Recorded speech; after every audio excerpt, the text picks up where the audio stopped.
여러분 반갑습니다. 날씨가 대단히 화창해졌습니다. 보통 그 4월 5일 전후에서 청명, 그리고 4월 20일 고구 사이에 우리나라는 본격적으로 봄이 시작되고, 아래 그 남해안 그리고 남도지방은 한 1, 2주일 더 빠릅니다.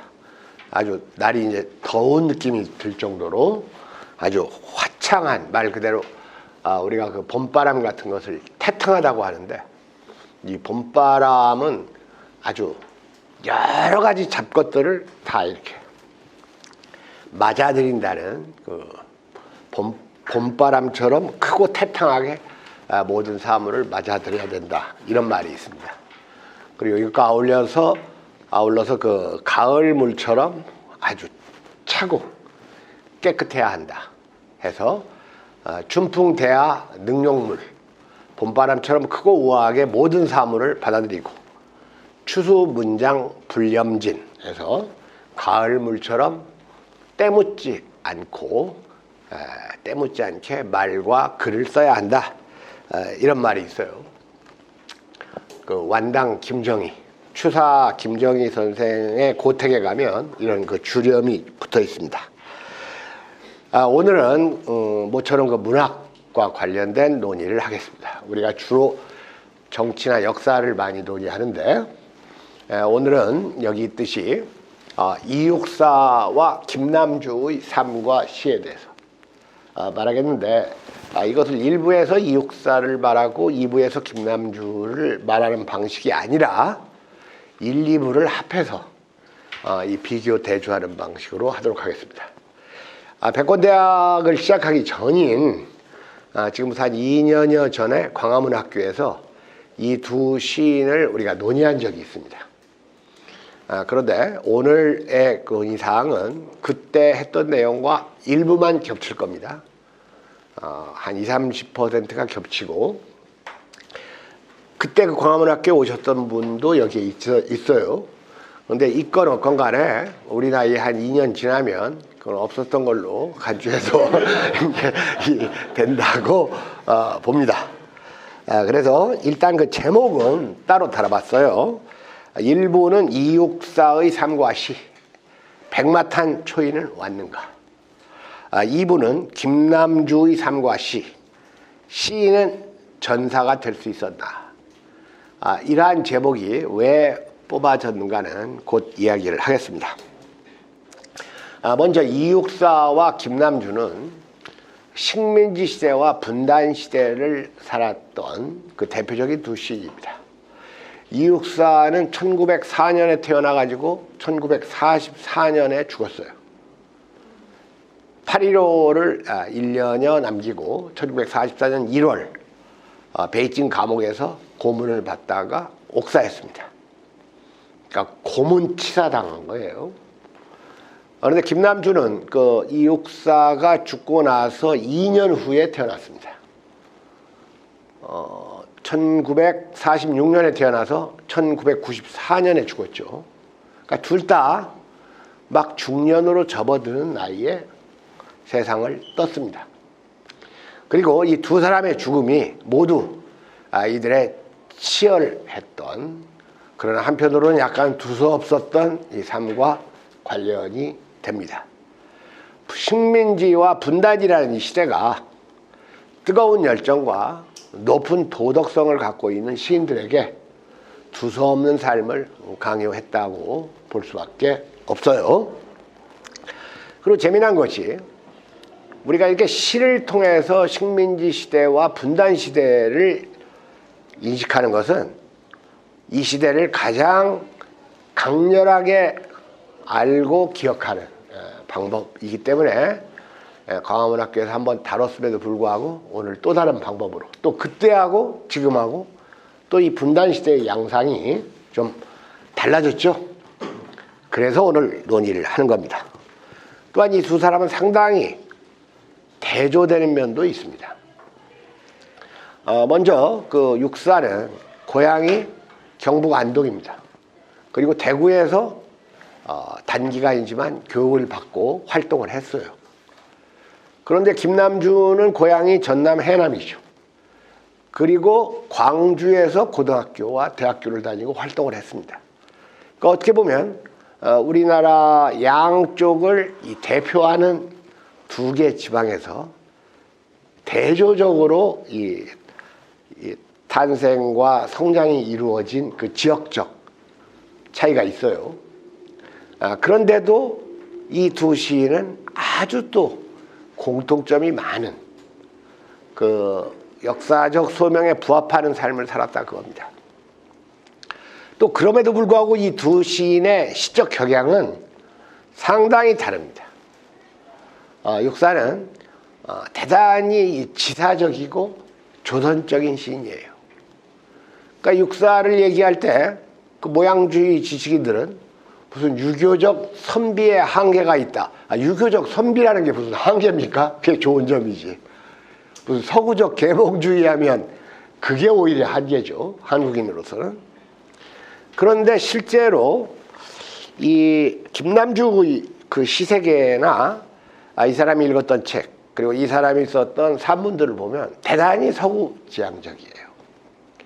다만 이 김남주가 다른 서구 지향적인 이 진보적 지식인하고 큰 차이가 있다면 무엇보다도 분단 문제, 통일 문제에 지대한 관심을 동시에 가졌기 때문이지 실제로 다분히 이 김남주는 이념적인 면이 있습니다. 그러나 이 분단을 아주 심각하게 인식하고 통일을 지향하는 행동을 보였다는 점이 자주 그리고 민족 통일을 추구하는 이 주체성 있는 자주적 진보의 정신에 부합된다고 할 수가 있어요. 우리 백권대학에는 그 이육사 시집과 평전 그리고 김남주 시집과 평전이 제시되어 있어요. 근데 최근에 조사를 해보면 이육사 평전은 2010년에 그 푸른 역사에서 나온 김희곤 선생이 쓴 책이 있고 김남주 평전은 오히려 그 평전을 읽으면 조금 헛갈리기도 하는 그런 평전인데 그래도 최근에 나온 평전은 또 달라졌을 건데 제가 최근에 나온 건 안 읽었습니다. 2018년에 그 시대의 창에서 나온 평전이 있습니다. 실제로 그 이육사는 그 40여 편이 채 안 되는 시를 남겨놨어요. 그렇게 많은 시를 쓴 시인은 아닙니다. 이 두 시인을 오늘 얘기하면서 몇 가지 시에 관한 논의도 좀 하고 이들이 식민지 시대와 분단 시대를 어떻게 적응하면서 살아갔는지를 한번 같이 생각을 해보도록 하죠. 먼저 이러한 제목이 나온 이 백마 타고 오는 초인 이 제목이 나온 이육사의 시 광야가 있죠. 그렇죠? 광야. 이 광야는 당연히 여러분들이 이 아주 넓은 이 벌판을 광야라고 하죠. 이 시에서 이 광야는 아주 때묻지 않은 공간, 이 순수한 공간, 순수한 공간을 의미합니다. 때타지 않은 이 순수한 공간, 태고 쪽부터 있었던 이 유구한 공간, 이런 곳에 이 망해버린 조국을 새로이 건설할 수 있으면 얼마나 좋을까 이런 염원을 담고 있는 아주 유명한 시예요. 그리고 대중적으로도 많이 알려진 시입니다. 이 시가 아주 많이 알려졌기 때문에 육사 시집의 제목이 광야라고 돼 있기도 하고 육사 시집의 제목이 청포도라고도 돼 있기도 하는데 다 그냥 육사 시집입니다. 그 제목만 달리 뽑은 거예요. 그리고 육사는 살아생전 시를 시집을 내지 않았고 유고 시집으로 발간됐어요. 그러니까 유고 시집이 있다는 것은 양면성이 있습니다. 시인에게는 행운의 기회를 놓치기도 했지만 그 시가 값지고 가치 있기 때문에 죽어서라도 시집을 냈다는 또 그러한 후대의 평가면에서도 긍정적인 면이 있습니다.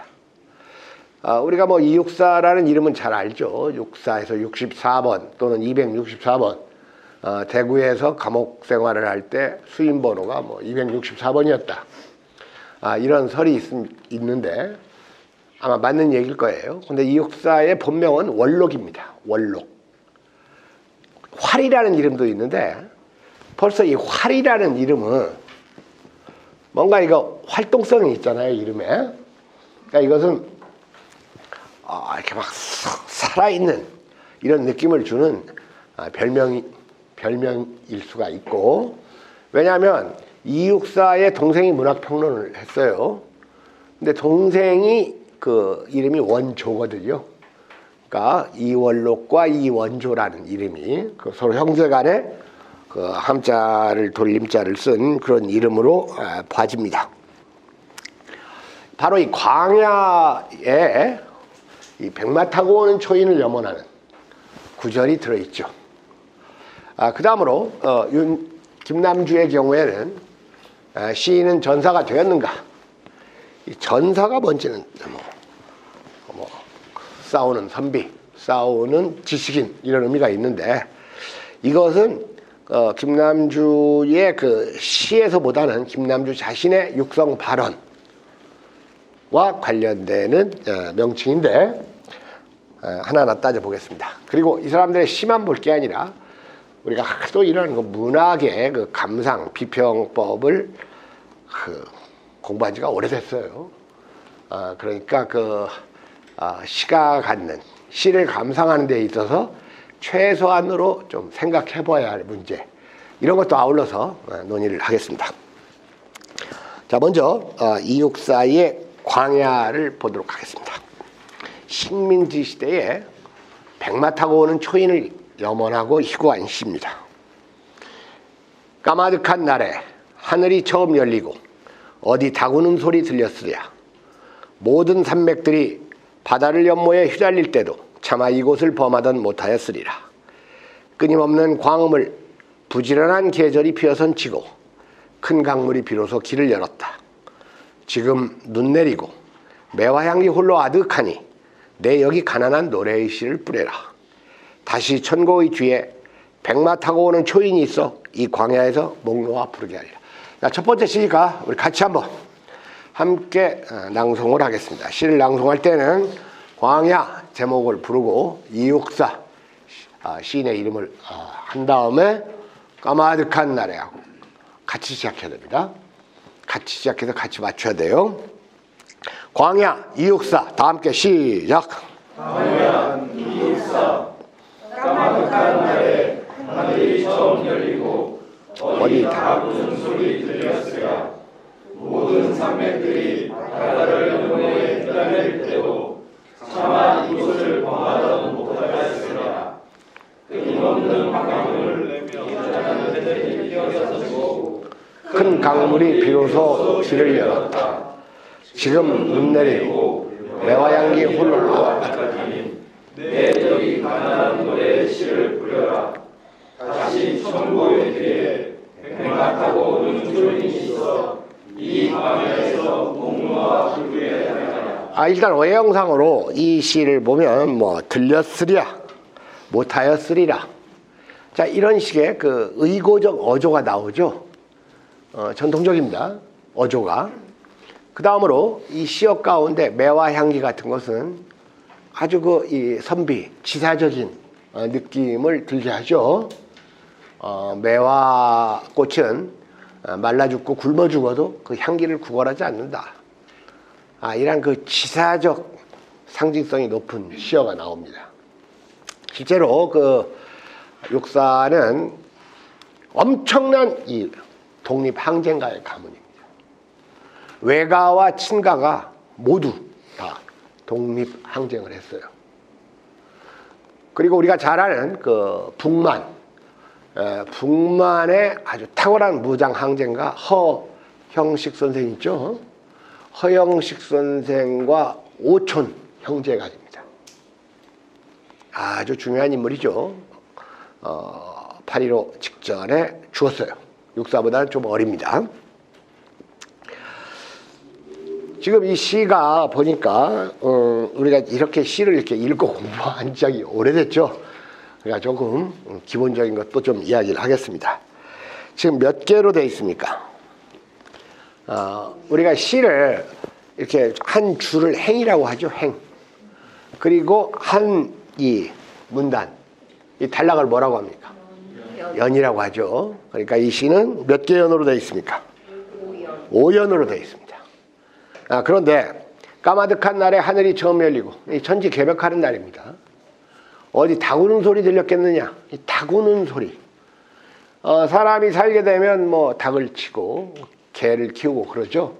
그러니까 여기서 닭, 개 소리는 인간의 소리라고 볼 수도 있고, 이 유구한 그 천지 개벽의 그 장엄한 이 장면을 회방하는 잡소리일 수도 있습니다. 어디 닭우는 소리 같은 거 없었다, 그런 뜻이에요. 모든 산맥들이 바다를 연모에 휘날릴 때도, 산맥은 이게 이 지각 변동이 생기고 화산이 폭발해가지고 뭐 마그마 같은 것이 흘러가가지고 이 산맥이 이루어지고 강이 이루어지지 않습니까? 그 장면을 생각하면 돼요.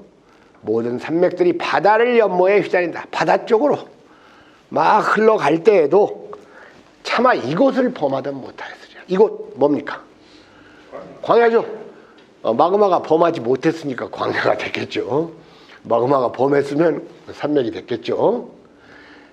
무엇에도 침범받지 않은 이 광야의 아주 순수성과 불가침성을 얘기했습니다. 끊임없는 광음을, 광음은 빛과 어둠인데 세월이라는 뜻이에요. 끊임없는 세월이 흘러가지고 부지런한 계절이 피어서졌다. 계절이 부지런히 흘러가고 큰 강물이 비로소 길을 열었다.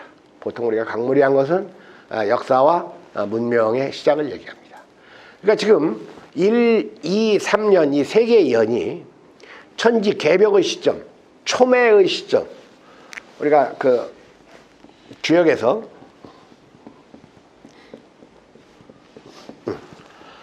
천지 창조, 이 케이오스의 그 상태를 초매라고 해요. 초매. 그러니까 지금 1, 2, 3년이 시기적으로는 이건 수십억 년이에요. 지금 막 빅뱅이 일어나던 그 천지 창조의 시점에서 역사 문명이 시작되는 뭐 한 1, 2만 년 전 시점으로 금세 와버렸습니다. 엄청나게 진행이 빠르죠. 지금 눈 내리고 현재로 왔어요. 또 지금 눈 내리는 암울한 상황입니다. 식민지 현실이에요. 매화 향기 홀로 아득하니, 매화 향기가 멀리 있습니다. 그렇다면 이 매화 향기는 긍정적 의미겠어요? 부정적 의미겠어요? 당연히 긍정적 의미겠죠. 이 매화 향기 같은 것으로 민족 정기 같은 것을 지금 의미합니다. 지금 눈 내리는 차가운 현실이고 매화 향기 같은 어떤 민족 정신, 자주 정신 이런 것은 아득하니 멀리 있으니 부정적 상황이죠. 근데 바로 그 다음 구절에 바로 이육사시에 긍정성이 있습니다. 그러니까 내 여기 가난한 노래의 씨를 뿌려라. 가난한 노래의 씨, 광복의 밑거름이라고 할 수가 있어요. 그러니까 발상이 역발상이죠. 눈 내리는 상황이고 매화 향기가 아득하니까 절망적 상황이니까 하면 정상적으로 얘기하면 우리는 뭐 꽁지를 낼 수밖에 없다 이런 말이 나와야 되는데 그 반대로 그러니까 광복을 위해서 노력하자. 자, 이렇게 예상과는 반대되는 말을 이렇게 갑자기 해버리는 이런 것도 시의 기법입니다. 갑자기 실제 예상과는 반대되는 말을 이렇게 갑자기 해버리는 거. 내역이 가난한 노래의 씨를 뿌려라.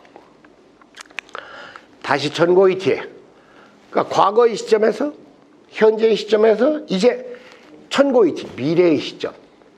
천고의 뒤에 백마 타고 오는 초인이 있어. 바로 여기 이제 백마 타고 오는 초인. 백마 타고 오는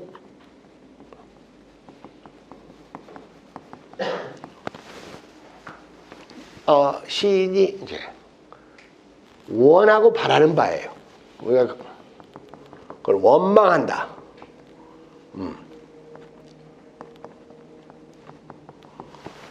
원하고 바라는 바, 시인이 원하고 바라는 바, 백마 타고 오는 초인이 있어 이 광야에서 목 놓아 부르게 하리라. 해서 초인으로 하여금 이 민족 해방의 노래, 광복의 노래를 부르게 하겠다, 이러한 그 염원을 담고 있습니다. 이 백마 타고 오는 초인은 그러니까 이 시인이 지향하는, 그리고 이 시인이 정말로 절실히 원하는 바로 이 광야의 주제의식이 지금 담겨 있는데, 오늘의 이 시 제목 그 초인은 이 구절에서 뽑혔습니다. 자, 이 시를 보니까 지금 5개 연으로 되어 있는데 1, 2, 3년은 과거를, 4년은 현재를, 그리고 먼 미래를 마지막 년에서 얘기하고 있죠. 그렇다면 이 시는 뭐냐? 이 식민지 시대라는 암울한 현실에서 백마 타고 오는 초인, 조국의 광복과 해방을 염원하는 비교적 아주 평이한 시라고 할 수가 있습니다. 자, 그런데 그 아래에 보면 육사가 어떤 사람이었는가가 나옵니다. 배일사상, 민족 자결, 항상 조선 독립을 몽상하고 암암리에 주의에 선전을 할 필요가 있음. 또 그 무렵은 민족 공산주의로 전화하고 있는 것으로 본인의 성질로 보아서 개전의 정을 인정하기가 어려워. 조금 약간 그 이육사를 부정적으로 말하고 있고 문장도 별로 안 좋죠. 이건 누가 썼냐면 일본 경찰이 쓴 거예요. 일본 경찰 안동경찰서에서 상부에 된 그 보고서의 내용입니다. 그러니까 아무튼 일본 경찰의 판단으로 배일 민족 자결, 항상 조선 독립을 몽상했다. 이런 걸 보면 그 이육사가 어떤 삶을 살았는지를 쉽게 알 수가 있습니다. 오늘 우리가 봐야 할 주제가 7페이지에 달하죠. 빨리빨리 하겠습니다. 이렇게 이육사가 식민지 시대와 그 직결되는 시인이라면 김남주는 분단 시대의 시인입니다. 분단 시대에서 그 전사가 되고자 했던, 실제로 말입니다. 이 분단 시대에서 분단을 문제 삼는 시인보다, 분단 시대에서 분단을 문제 삼는 시인이 식민지 시대를 문제 삼는 시인보다 숫자가 현저히 적어요. 이건 시인의 비율로 볼 때 그렇다 그겁니다. 그러니까 어느 면에서 이 분단 시대는 식민지 시대보다 시인들을 훨씬 더 위축시켰고 기회주의적으로 만들었고, 또 식민지 시대에는 남과 북이 합쳐져 있었는데 분단 시대에는 남만 따로 떨어져 있으니까 더 기회주의적이고 옹졸하게 된다고 볼 수가 있습니다. 그래서 뛰어난 분단 시인이 없어요, 우리나라에는. 그러나 식민지 시대에는 이런 그 이육사 말고도 이용학, 심훈, 김영랑, 이상화, 한용운 등 많은 시인들이 식민지 현실을 문제 삼았습니다. 그러니까 항상 우리는 지금이 옛날보다 항상 나은 걸로 생각을 해요. 그러나 여러분들, 우리나라가 1904년에 외국 군대가 주둔하기 시작하고 1910년에 나라가 망했고 지금 2019년입니다. 한 세기가 넘게 우리는 이 자주권을 상실한 채 살고 있어요. 이것은 몽골의 간섭과 지배를 받았던 100년, 98년보다 긴 시간입니다. 그러면서도 우리는 그 시대를 아주 더 나쁜 시대인 줄 알고 지금이 좀 난 걸로 알고 있어요. 왜 그러냐? 그 알량한 약간 그 물질적 혜택 때문에 그러는 겁니다. 그러면 자동차와 무슨 아파트 같은 거. 그러나 우리가 경제적 삶은 당대의 다른 국가 공동체와 상대적 비교를 해야 돼요. 고려와 조선은 1000년 동안 세계에서 10위권 이상의 가난한 삶을 살질 않았습니다. 가장 괜찮은 세계적인 선진국으로 1000년 역사를 이어왔던 게 우리 민족이에요. 그런데 지금 한 세기 넘게 식민지와 분단으로 외국 군대가 주둔하고 있는 현실, 이런 것을 정확하게 아는 것이 역사의식입니다. 자, 그래서 그 김남주 선생의 생가가 전라남도 해남에 있어요. 제가 가봤더니 그 생가에 바로 이 조국은 하나다 쓰여 있습니다. 김남주 시는 다 길어요. 이육사하고 그것도 큰 차이입니다. 일부만 여기다 제시했습니다. 상당히 길어요, 시. 그러면 왜 그러겠어요? 시가 왜 기냐? 압축하지 않으니까 긴 거겠죠? 그러니까 말을 바꾸면 이육사는 압축하는 시를 쓴 시인이고, 김남주는 그 반대에 할 말이 아주 많았던 시인입니다. 근데 사실 시인은 할 말이 많을 때 더 압축하는 능력도 또 한편으로는 필요해요. 조국은 하나다를 보겠습니다. 조국은 하나다, 김남주. 조국은 하나다. 이것이 나의 슬로건이다. 꿈속에서가 아니라 이제는 생시에, 남모르게가 아니라 이제는 공공연하게 조국은 하나다. 권력의 눈앞에서, 양키 점령군의 총구 앞에서, 자본과 개들의 이빨 앞에서 조국은 하나다. 이것이 나의 슬로건이다. 나는 이제 쓰리라. 사람들이 오가는 모든 길 위에 조국은 하나다라고. 오르막길 위에도 내리막길 위에도 쓰리라. 사나운 파도의 뱃길 위에도 쓰고 바위로 험한 산길 위에도 쓰리라. 밤길 위에도 쓰고 새벽길 위에도 쓰고 끊어진 남과 북의 철길 위에도 쓰리라. 조국은 하나다라고. 이육사의 시만 우리가 다 같이 복창하고, 김남주의 시는 복창을 안 하면 불공정하다고 할 수 있겠지만, 나중에 우리가 김남주 시는 노래로 한번 부를 생각이니까 그걸로 배우기로 하겠습니다. 자, 김남주는 생전에 이런 말을 했습니다. 그 아래 보세요. 어허, 나는 시인이라기보다 무슨 글쟁이라기보다 전사여 전사 라고 줄여 말했던 시인. 피, 칼, 학살, 전사, 비명, 피투성이, 죽창, 대창, 도살장 등 강렬한 언어로 전투적 서정성을 빚어내던 시인 김남주가 걸어간 길은 해방의 길, 통일의 길, 가시밭길, 하얀 길이다. 이 장석주 문학평론가죠. 혁명과 투쟁의 시인에서 김남주를 이렇게 소개하고 있습니다. 이 장석주 평론가는 제가 한 2, 3년 전에 어느 그 상가에서 만났는데 하도 오래간만에 봐가지고 굉장히 이렇게 은근히 많이 반가워하던 모습이 있는데, 이 장석주 예전에 청아출판사 알죠? 그 무슨 그 마광수 소설과 관련되던가요? 상당히 사업도 잘하고, 그래서 그 시인답지 않다는 말을 많이 듣지만 상당히 능력이 있는 문학평론가입니다. 바로 여기서 그 전사를 추구했어요.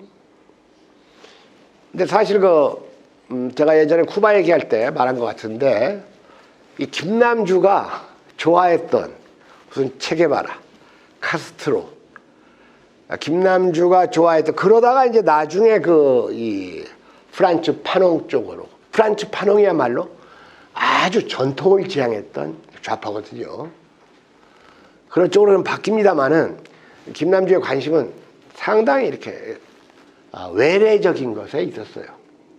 그리고 실제로 호세 마르티 독립영웅, 쿠바의 독립영웅 호세 마르티를 보면, 호세 마르티가 한 말이에요. 이 핍박받는 약소민족의 시인은 전사이어야 한다, 이런 말을 했어요. 그러니까 쿠바 역사를 공부했던 아마 김남주는 그런 착상을 이 쿠바에서 받지 않았는가. 그래서 전사라고 줄여 말했지만 사실은 김남주는 전사로서 이 입신을 했는가.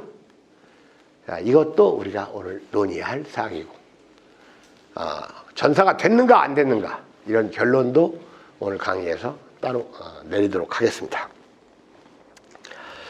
자, 일단 그 시 자체에 대한 논의로 조금 옮겨오기로 하죠. 이 시라는 것은 뭐냐 할 때, 공자가 이런 말을 썼죠. 공자가 시라는 것은 공자가 사무사다, 이런 말을 했어요. 시는 뭐죠? 이 사악한 마음, 부정한 마음을 없애준다 해서 그 시가 갖고 있는 이른바 정화적 기능을 얘기한 거예요. 그죠? 그러니까 시는 사람의 마음, 인간의 마음을 정화시킨다. 이렇게 말하는 사람도 있죠. 이렇게 말하는 사람 중에 제일 유명한 사람이 누굽니까? 시는 인간의 마음을 정화시킨다. 아리스토텔레스죠. 근데 여러분, 공자가 지금부터 2600년 전 사람이에요. 그리고 아리스토텔레스는 공자보다 한 170살 정도 어립니다. 그러니까 둘 다 옛날 사람이라 그겁니다. 그런데 아마 그 시의 어떠한 기능을 얘기할 때 이 사무사와 카타르시스, 카타르시스를 가급적이면 이제 그 외래어를 안 쓰겠는데 그냥 정화라는 말을 써도 충분해요.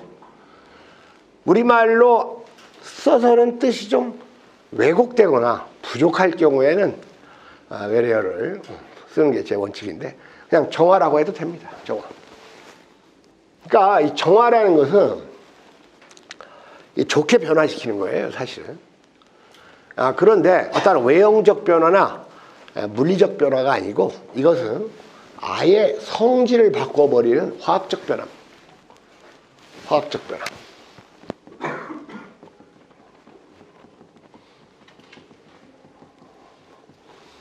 그러니까 이렇게 정화된 밤이라는 음악이 있죠. 그 서양 음악 쇤베르크의 관현악곡입니다. 원래 이것은 한 소수의 인원이 하는 그 실내 곡인데 관현악곡으로 더 많이 알려졌어요. 그러니까 유튜브에 찾아보면 나올 겁니다. 아마 연주하는데 한 40여 분 정도 총 연주 시간이. 그리고 이 전통적인 무슨 모차르트, 바하, 이 베토벤의 음악에 익숙해 있던 사람한테는 조금 감상하기가 까다로워요. 그러니까 이 쇤베르크가 그 20세기 음악, 그 무조 음악, 불협화음 음악으로 가기 마지막 단계의 낭만적인 노래가 이제 곡이 정화된 밤인데, 이 곡이 한 설화를 배경으로 해요. 근데 어떤 그 바람기 많은 여자하고 좀 순진한 남자하고 둘이 사랑을 하는 달밤에 그런 이야기입니다. 그러니까 남자는 여자를 아주 진실되게 사랑을 했지만 여자는 평소 그래왔던 대로 수많은 남자 중에 하나로 이렇게 만나던 사이였는데 그날 밤에 그 달빛 때문인지 여자가 아주 순간적으로 내가 정말 이 남자를 사랑하고 있구나 하는 걸 느낍니다. 그래서 고백을 해요. 난 지금까지 많은 남자를 만났지만 사랑이라는 걸 느끼지를 못했다. 그런데 내가 정말 너는 사랑한다는 것을 느꼈다 하고 고백을 합니다. 그런데 너도 알다시피 내 뱃속에는 아기가 있고 너도 알다시피 그 아기는 딴 남자일 것이다 하고 고백을 합니다. 그러니까 사랑 앞에서 아주 솔직해진 거예요. 그러자 이 남자가 아주 바로 이 달빛, 이 달이 떠 있는 대기가 당신 그 뱃속의 아이까지 웬 놈의 아이인지 몰라도 우리의 아이로 이렇게 정화 시킬 것으로 생각한다 해가지고 두 사람의 이제 사랑이 맺어졌다는 이런 설화를 배경으로 한 것이 쇤베르크의 이 정화된 밤이에요. 예전에 그 모스크바 그 실내악단이 와가지고 예술의 전당에서 연주를 할 때 제가 한번 현장에 가봤던 적이 있습니다. 연주 회장에. 한번 들어보세요. 유튜브에서. 조금 어렵습니다. 한 10번 정도 들어야지 이제 아주 좋은 곡입니다. 그러니까 이 정화 얘기를 하려고 했어요. 인간의 마음을 이렇게 정화시킨다는 거예요, 시가. 그러니까 엄청난 얘기를 한 거예요, 지금. 시가 인간의 마음을 정화시킨다. 뱃속에 있는 딴 놈의 애기도 우리 애기로 만들어버린다는 이게 어마어마한 발언을 한 겁니다. 그러니까 아주 오래된 발언이지만 이 카타르시스와 사무사라는 이 두 거장들의 시적 기능에 대한 이 언급은 아주 권위도 있으면서도 시를 대단히 높은 위치에 격상시키는 발언이라고 볼 수가 있어요. 보통 시의 기능을 이렇게 얘기합니다. 그러나 시나 문학이 갖는 한계를 지적하는 말도 명백히 일리가 있어요. 악을 폭로하는 예술은 그 악보다도 수명이 짧다, 이런 말이 있습니다. 그러니까 여기서 악을 표현하는 예술은 악보다 수명이 길 수가 있어요. 근데 이 폭로가 문제입니다. 폭로, 사실은. 그렇죠? 그래서 악은 예술의 그 제재고 폭로는 기법이고 방식이에요. 그러니까 폭로의 방식을 써서는 예술이 안 된다는 얘기예요. 악을 폭로하는 예술은 악보다 수명이 짧다. 또한 문학은 굶주림을 해결해 주지는 못한다. 하지만 굶주림이 있는 사회를 추문으로 만든다. 이런 얘기도 있습니다. 아마 이 얘기는 많은 사람들이 했는데 그중에 그것을 또 김현이라는 문학평론가가 자기 책에서 이런 얘기를 했어요. 배고픔을 해결해 주지는 못하지만 배고픔이 있는 사회를 추문으로 만든다. 그럴듯한 말이죠. 이런 것들은 문학 예술이 갖는 또 한계를 한편으로 또 지적하는 말이기도 합니다. 자, 그런데 아까 육사의 시에서 이 백마 타고 오는 초인, 바로 이런 것들의 언어가 시적 언어예요. 시적 언어라 그겁니다. 과연 여기서 이 초인이 뭐냐? 이런 걸 우리가 상징이라고 하는 거예요. 상징. 그리고 물론 비유와 상징은 모든 시의 시적 언어에 동원됩니다. 그러나 김남주는 상징을 적게 쓴 시인이에요. 이육사는 상징을 많이 쓴 시입니다. 그러니까 상징을 적게 쓰면 당연히 비유가 나올 수밖에 없어요. 왜냐? 상징이 보다 더 압축적입니다. 비유보다. 그래서 우리가 상징과 비유를 이해하지 못하면 시의 초입에 들어갈 수가 없습니다. 그래서 이 시간에 상징과 비유에 대해서 잠깐 논의를 하겠습니다. 그러니까 육사는 상징의 시. 근데 우리가 이제 상징이건 비유건 둘 다 이런 걸 시적 언어라고 하면서 함축의 언어라고 하죠. 함축적 언어. 함축이라는 말.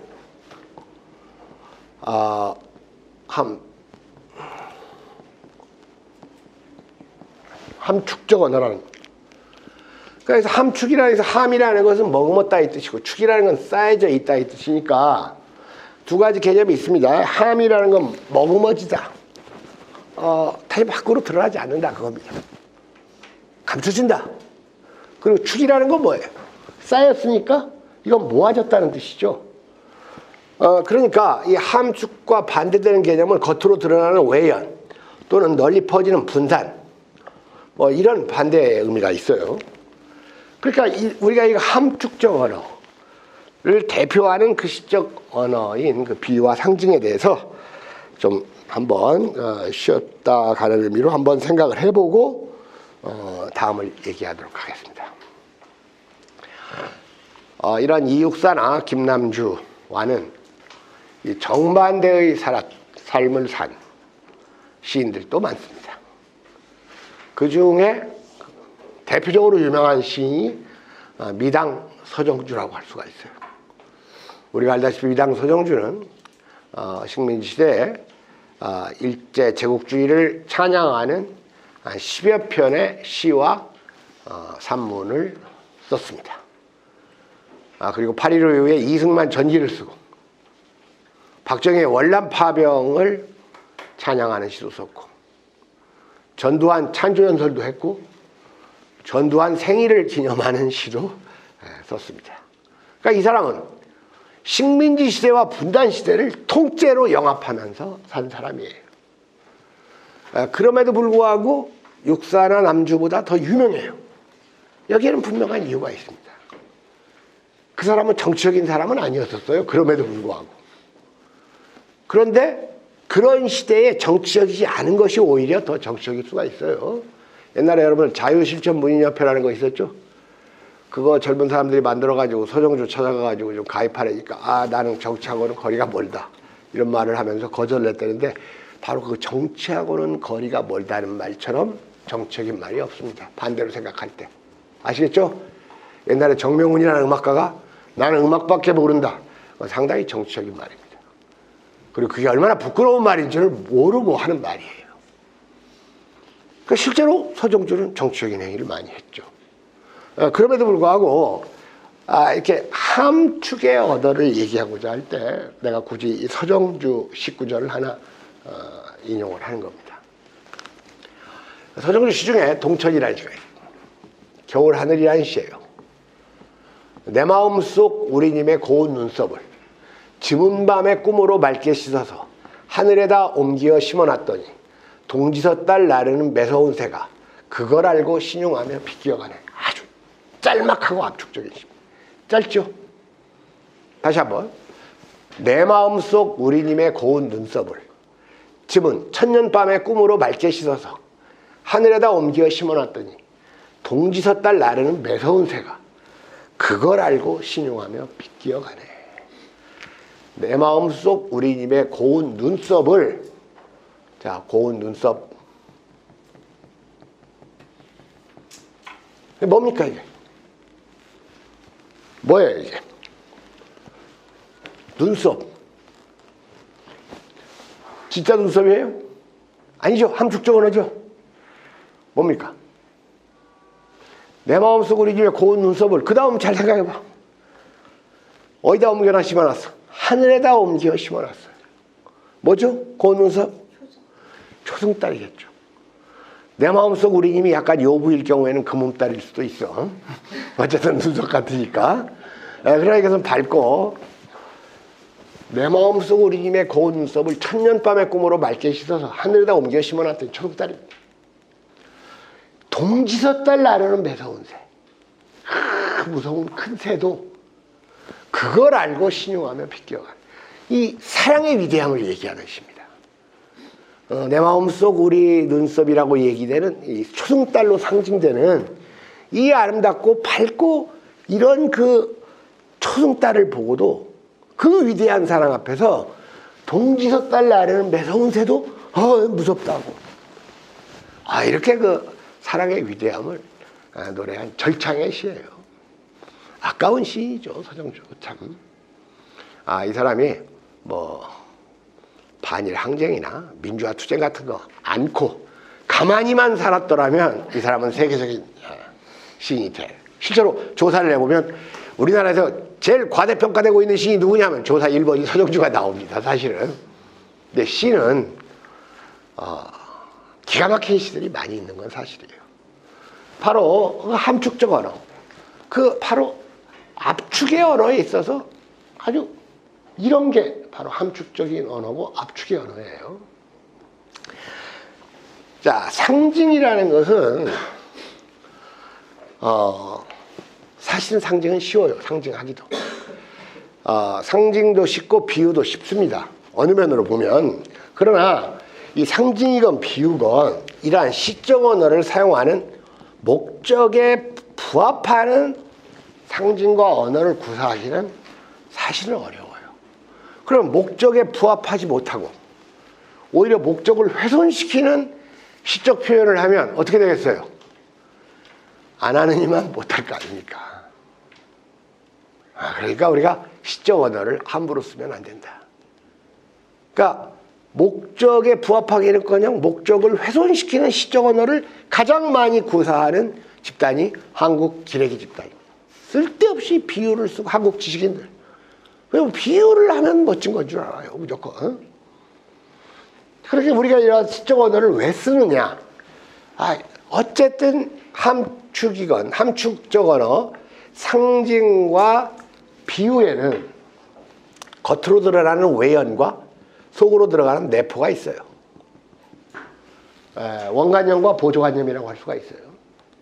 원관념과 보조관념. 그렇죠? 그러니까 외연이라는 것은 이건 밖을 향하는 겁니다. 내포라는 것은 안을 향하는 거예요.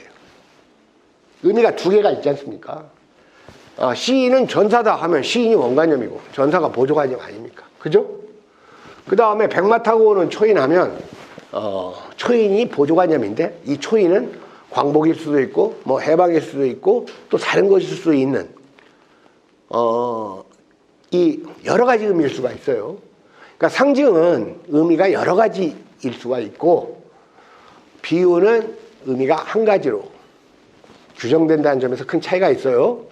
그러나 둘 다 이 상징이건 비유건 시적 어조를 구사하는 목적이 있다 그겁니다. 그러니까 그 목적에 부합돼야 돼요. 그래서 우리가 이 그림을 그릴 때 이 안에 있는 뜻을 내포라고 하고 밖으로 드러나는 것을 외연이라고 할 때 이 외연이라는 것은 밖으로 나가려고 하는 거예요. 밖으로 이렇게 밖으로 나가려고 하는. 내포라는 건 안으로 들어가려고 하는 거. 이렇게 안으로 모아지려고 하는 것이 내포고 밖으로 퍼지려고 하는 게 외연이다 그겁니다. 그건 뭐 우리가 쉽게 생각할 수가 있죠. 그러니까 이 외연이라는 것은 익스텐션입니다. 밖으로 나가요. 밖으로 확장해요. 그리고 내포라는 건 인텐션이에요. 그러니까 인텐션은 인으로만 향합니다. 인. 익스텐션은 익스로만 나가요. 그러니까 한 놈은 들어가려고 하고 한 놈은 나가려고 하니까 팽팽하게 당겨질 거 아닙니까? 그죠? 팽팽하게 당겨지니까 밖으로 나갈 놈은 나가버리고 안으로 들어갈 놈은 들어가 버리니까 남는 게 뭐예요? 텐션이죠? 첫째로 이 함축적어는 텐션을 주기 위한 거예요. 긴장감을 주기 위한 거라 그겁니다. 그러려면 이 시적 언어가 참신하지 않으면 안 돼요. 참신하지 않으면 즉 원관념과 보조관념의 관계가 뻔하지 않고 새롭고 의미가 아주 그럴듯하게 형성되지 않으면 텐션이 안 생긴다 그겁니다. 무슨 말인지 아시겠죠? 여러분들 텐션이 첫째로 이 함축적 언어의 목적이에요. 긴장감을 만들어내는 거. 그런데 원관념과 보조관념 외연과 내포의 관계가 너무 뻔하면 그나마 있던 텐션도 없어져 버립니다. 비유를 한다고 하더라도 비슷하면 다 비유합니까? 진달래꽃이 꼭 철쭉처럼 피었다. 진달래랑 철쭉이랑 비슷한데 뭐 비유가 안 되는 건 아니지만 오히려 긴장을 떨어뜨리죠. 그리고 남들이 많이 한 걸 반복하면 또 안 돼요. 그러니까 남들이 썼던 비유는 가급적이면 안 해야 돼요. 여러분들이. 유명한 비유는 이건 어떤 비유가 참신하냐 안 하냐 이건 뭐 기준이 없어요. 많이 알려졌으면 참신성이 떨어지는 거예요. 그러니까 달달 무슨 달, 쟁반같이 둥근 달, 쟁반과 달 이 비유가 참신하기는커녕 아주 막 텐션이 떨어지잖아요. 그래서 우리가 시적 언어를 사용하는 이유는 첫째로 이 텐션이 있어요. 내 마음속 우리님의 고운 눈 백마 타고 오는 초인. 이 육사의 또 다른 식의 절정을 보면 우리 교재에는 없습니다만은 한계 상황의 어떠한 극한치를 얘기하는 시가 있습니다. 절정이라는 시. 이 시도 상당히 압축된 시예요. 매운 계절이 채찍에 갈겨 마침내 북방으로 휩쓸려 오다. 하늘도 그만 지쳐 끝난 고원. 서리빨 칼날진 그 위에 서다. 어디다 무릎을 꿇어야 하나. 한 발 제껴드릴 곳조차 없다. 이러매 눈 감아 생각해볼 밖에 겨울은 강철로 된 무지개인가 보다. 이런 식입니다. 한 발 제껴드릴 곳조차 없으니까 오히려 눈 감고 생각해볼 수는 있다는 매화 향기가 아득하니까 여기 가난한 노래의 시를 뿌리다 이런 발상하고 비슷하죠? 이 역사 만만치 않은 시인이에요. 근데 이 절정이라는 시를 보면 여기 마지막에 겨울은 강철로 된 무지개인가 보다. 이런 아주 긴장감이 있는 텐션을 조성하는 비유가 형성이 되어 있다고 합니다. 두 번째로 비유는 왜 하느냐? 비유법 중에서 막 유명한 비유법들이 있어요. 뭐 구름에 달같이 가는 나그네 아주 유명하죠. 많이 들어봤죠. 예. 아주 유명한 비유법들이 있는데 비유법 중에서 구름에 달같이 가는 나그네만큼 유명한 비유법에 내 마음은 호수가 있습니다.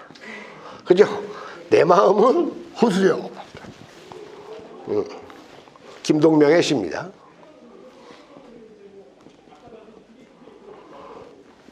그러면 이게 내 마음이 원관념이고 이제 호수가 보조관 비유죠. 자, 내 마음은 호수요. 그랬어요. 자, 그런데